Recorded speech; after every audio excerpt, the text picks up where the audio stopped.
Hello friends, welcome back to our channel. IBPS PO 2026కి సంబంధించి last month salary slip అయితే ఇది మే 2026కి సంబంధించి పే స్లిప్ అయితే తెలిసిన సీనియర్తో తీసుకోవడం జరిగింది. అతను బ్యాంక్ ఆఫ్ బరోడాలో వర్క్ చేస్తాడు పీఓగా.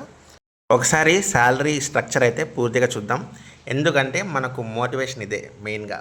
సో మనకు ఫస్ట్ బేసిక్ పే 48,480 రూపీస్ అయితే వస్తుంది.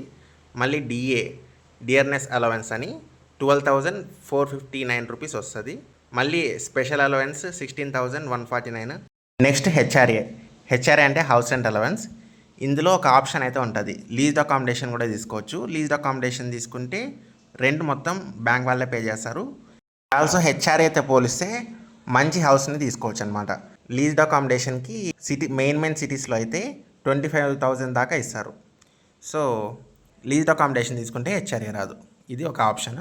నెక్స్ట్ ఏరియా అలవెన్స్ 1,200 వస్తుంది.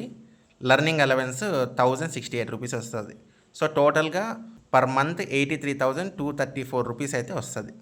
ఇందులో కొన్ని డిడక్షన్స్ అయితే ఉంటాయి. ట్యాక్స్ 200 రూపీస్ కట్ అవుతుంది. Union debt 200 rupees. మళ్ళీ ఎన్పిఎస్ అంటే నేషనల్ పెన్షన్ సిస్టమ్. మనకు ప్రైవేట్ సెక్టార్లో పిఎఫ్ ఎలాగో గవర్నమెంట్ అండ్ పబ్లిక్ సెక్టార్స్లో ఎన్పిఎస్ అలాగా. ఎన్పిఎస్ 6,094 రూపీస్ కట్ అవుతుంది. సో టోటల్ డిడక్షన్స్ వచ్చి 6,494 రూపీస్. గ్రాస్ పే 83,234 రూపీస్లో డిడక్షన్స్ 6,494 రూపీస్ కట్ చేయగా 76,740 రూపీస్ అయితే ఇన్ హ్యాండ్ శాలరీ వస్తుంది. సో మంత్లీ చేతికైతే ఎంత వస్తుంది. సో ఇదైతే ఐబీబీఎస్ పీఓ 2026కి సంబంధించి శాలరీ స్లిప్. అండ్ ఆల్సో ఇంకొక విషయం ఏంటంటే 2027లో 13th బైపార్టల్ సెటిల్మెంట్ వచ్చాక మళ్ళీ శాలరీస్ అయితే ఇంక్రీజ్ చేస్తారు.